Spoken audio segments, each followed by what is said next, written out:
Chosen ones, this warning is clear. Do not leave your home for a few days. It came without warning. No sirens, no news alerts, no gradual buildup of fear, just an instant shattering of normal life. Every screen flickered at once, as though the air itself had carried a command. Phones vibrated in trembling hands. Televisions blinked on in silent living rooms. Even the dusty radios in garages and attics hummed to life with static before settling into dreadful clarity. Then came the voice. It wasn't human. It was deep and heavy, drawn out like thunder pressed into words that rattled bones. It didn't ask, it didn't plead. It commanded. Chosen ones, this warning is clear. Do not leave your home for a few days. Stay inside. Lock your doors. Cover your windows. And above all, do not look at what walks outside. The words dragged through the silence like iron chains. Every syllable seemed to weigh on the listener's chest, as though the speaker wasn't just heard, but felt. And then, nothing. The transmission cut off mid-breath, leaving behind a silence so sharp it hurt the ears. No channel responded. No app refreshed. Every attempt to change the frequency returned nothing but static, like the whole world had been swallowed by an unseen hand. Across the city, families froze where they stood. Dinner forks hovered in the air, unfinished prayers clung to lips, and children buried their faces into their parents' sides. Some tried to laugh it off, calling it an elaborate hoax or a twisted form of government testing. A few muttered scripture, clutching old rosaries or thumbing through verses with trembling hands. But a small number, the rare ones who listened with their blood instead of their minds, felt something shift in the room with them. The hair on their arms rose. Their hearts quickened. It was as if something vast and ancient had stepped quietly into their world and was now standing just outside the door, waiting. No one said it aloud, but they all felt it. A clock had started ticking. The countdown had begun. The city unraveled in hours. Supermarkets that had once echoed with casual chatter now roared with chaos. Shopping carts clashed like weapons as desperate hands snatched canned goods and bottled water from shelves. Mothers clutched crying children. Fathers argued at checkout lines that stretched to the back of the store. Clerks gave up trying to scan items. People simply hurled money, or nothing at all, across the counter and fled with whatever they could carry. Pharmacies fared no better. Shelves stripped bare of painkillers, antibiotics, and bandages within a day. People pleaded with pharmacists for just one more inhaler, one more vial of insulin. Some cried. Others threatened. By nightfall, the glass windows of 3 drugstores stood cracked or shattered, a grim reminder of how quickly civility erodes when fear takes root. Even the police looked different. They patrolled in pairs, faces pale beneath their caps, radios squawking in static-filled bursts. They told people to stay calm, to stay home, to lock their doors, but their own eyes betrayed them. When they thought no one was watching, they whispered in corners, their voices low, as if speaking too loudly might draw something closer. And then night came. At exactly 11:47 p.m., the first sound broke the silence. It did not come like thunder or a scream. It came slow, a low, guttural scraping that echoed through the streets, the unmistakable rhythm of claws dragging across concrete. Every stroke rattled glass windows. Every pause stretched too long, as though whatever was outside stopped to listen. Then came the knocking. At first, it was almost polite, soft raps on doors, gentle tapping against windows, as though something outside sought permission to come in. But soon it grew louder, heavier, the pounding of fists too large, too heavy, too slow to belong to anything human. And between those knocks, breathing, long, drawn-out inhalations, deeper than any lungs should allow, followed by exhalations that misted against glass. Neighbors who dismissed the warning gave in to curiosity or arrogance. Locks clicked. Doors creaked open. Curtains parted. The first scream split the night air. Sharp, shrill, human. Then another and another. But none of them lasted more than a few seconds. The cries cut off too quickly, swallowed by something that moved faster than sight. Inside their sealed homes, Those who obeyed sat in darkness, curtains drawn tight, hands clasped over their mouths to muffle sobs. Children whimpered against their parents' shoulders. Prayers, some whispered, some desperate, some trembling, filled the rooms like smoke, curling upward as if heaven itself might hear. And still, outside, the knocking went on. For those who survived that night, one thing became clear before dawn. The voice on the broadcast had not been lying. By the third day, the city no longer resembled itself. Streets that once buzzed with traffic lay abandoned, littered with overturned carts, broken glass, and the scattered remnants of lives left behind. Curtains stayed drawn, lights flickered dimly in shuttered windows, and silence pressed against every wall. It was in this silence that the first marks appeared. They began as faint glimmers, subtle shapes etched into wood, metal, even brick. To most adults, they looked like tricks of the eye, faint reflections of moonlight, nothing more. But the children saw them clearly. They pointed with wide eyes and whispered to their parents. "Look, Mama," a little girl murmured, pressing her small finger to the doorframe. "The angel wrote on our door." And indeed, when parents leaned closer, they saw it too. Not scratches, not paint, symbols, glowing faintly as though fire itself had burned into the surface without leaving a single trace of ash. The marks pulsed with a dull, rhythmic glow, like embers refusing to die. At night, the symbols grew brighter. Families who sat trembling in the dark behind sealed curtains soon realized the creatures did not come near those doors. Outside, the scraping claws and hollow knocking continued.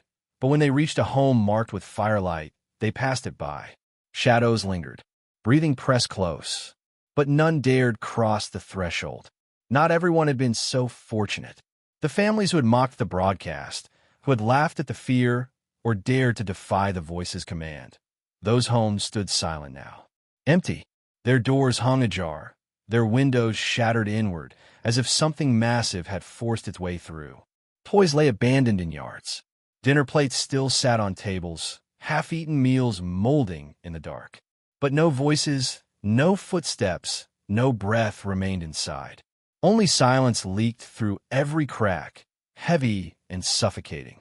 By the third night, the truth was undeniable. The marks were not random. They were protection, a boundary drawn by something unseen. Obedience meant safety. Defiance meant death. And yet, a question lingered in every trembling heart. Who had drawn the marks, and what price would come with them? By the fourth night, the silence itself became an enemy. It pressed in from every corner of the house, heavy and suffocating, making every creak of wood, every distant thud, every shallow breath unbearable. Families huddled together in the dark, speaking only in whispers if at all, afraid that even a cough might draw unwanted attention. Food supplies dwindled. Cupboards emptied faster than anyone had planned, and children cried out with hunger, their thin voices slicing through the stillness.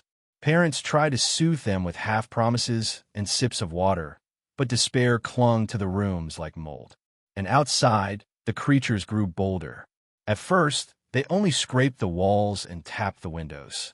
But now they pressed their faces against the glass, faces that were wrong, too long, too pale, features shifting as though skin were a mask stretched too thin.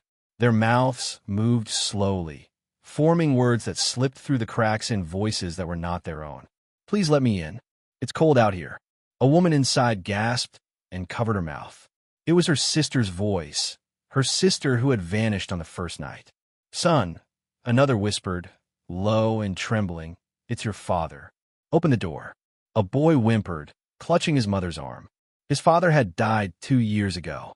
"Don't you trust me?" crooned another, the voice so familiar it ached. Lovers, siblings, friends, all stolen and returned in mimicry. The longer the voices lingered, the harder it became to resist.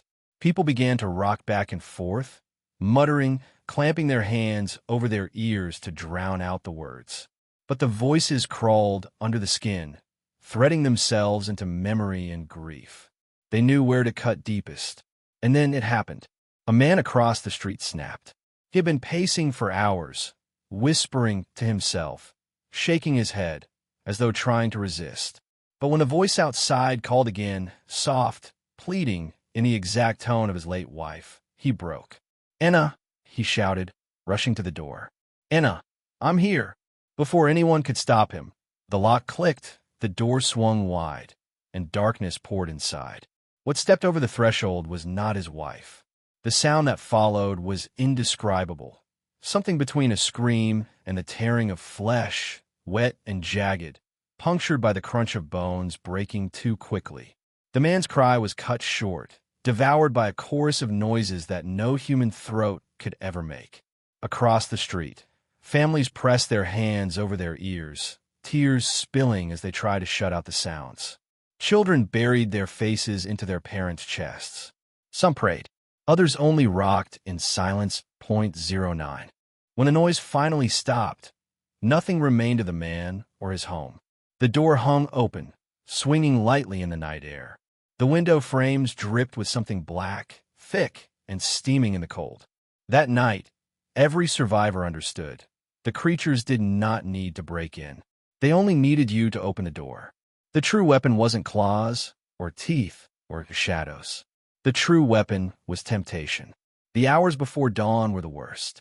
The dark seemed thicker then, heavier, as though the creatures outside pressed closest just before the first light returned to the world. Houses shuddered under the weight of silence. Families clung to one another, eyes wide, lips dry, waiting for the faintest glow of morning to prove they had survived another night. But on the fifth morning, something different came. A knock echoed through the stillness. Not the pounding fists of shadows. Not the clawing scratches that rattled the glass. This knock was different, measured, calm, deliberate, as though whoever stood outside knew they were expected. Inside one narrow home, a boy too curious for his own safety crept toward the window. Ignoring his mother's whispered pleas to stay hidden, he slipped a trembling hand to the curtain and parted it just enough to see. What stood outside was not like the others. A figure clothed in white stood in the middle of the street, glowing faintly with a light that pushed the shadows back. Its presence made the air itself feel cleaner, sharper, as though the world had been holding its breath and was finally allowed to exhale. The creatures that prowled in the distance, those hollow shapes that pressed too close to the houses, retreated at its presence, melting into alleys, crouching behind broken cars, unwilling to step into its glow. In its hand, the figure carried a scroll sealed in gold. The seal shimmered with a radiance that hurt the eyes to look at, as though it had been pressed by a hand not meant for mortal sight.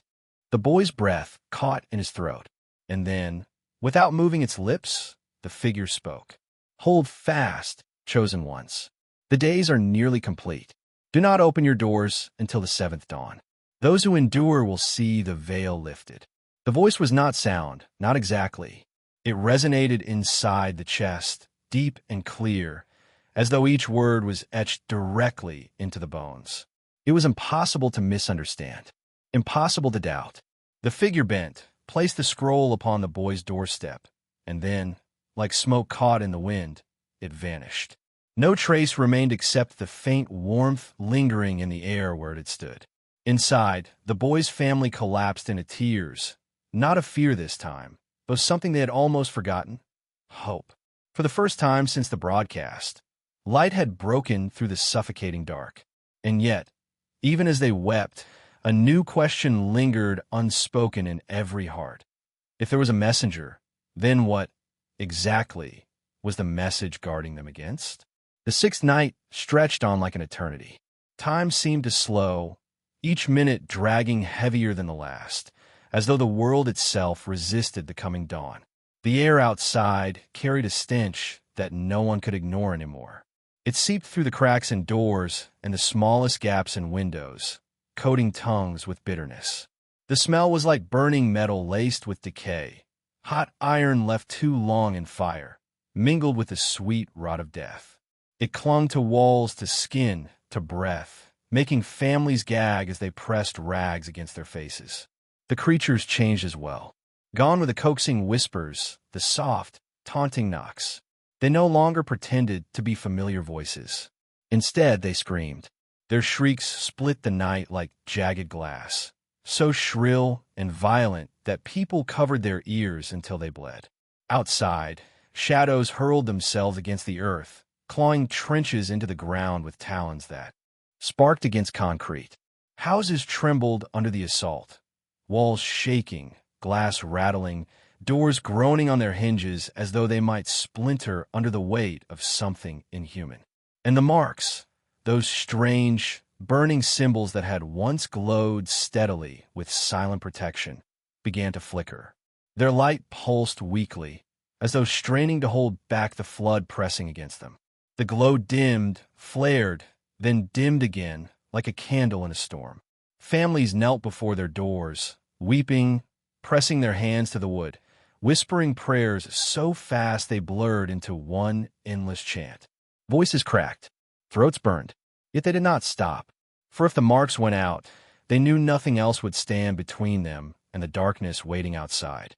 And then came something new. Thundered, it rolled across the sky, deep and endless, shaking the bones of the earth. But no rain followed. No lightning cracked. Instead, the heavens twisted.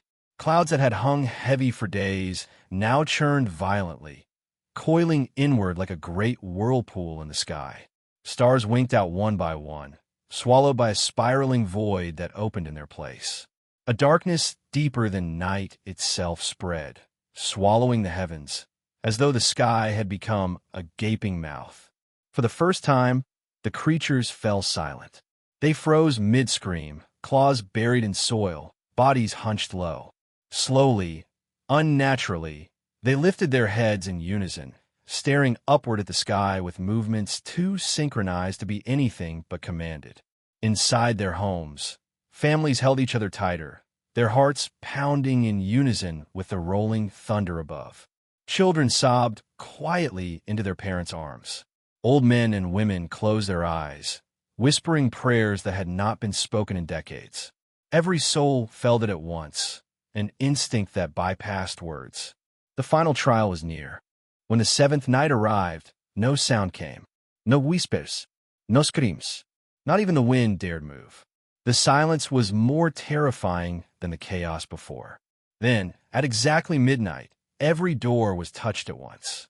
Not knocked, not forced, just a single echoing touch. The houses shook as though giants leaned against them. In the silence, a voice filled every home, not from outside, but from within their walls. Chosen ones, you have obeyed. Your faith has sealed you. When the dawn breaks, what hunted you will be no more. But remember, obedience is not for a season, but for a lifetime. The families held each other, tears streaming down their faces. The final night had arrived, and all they could do was wait for the first light of morning. The seventh night ended with trembling silence. Then, at last, the first rays of sunlight pierced through the curtains. Families gasped, daring to peek outside. The streets were unrecognizable.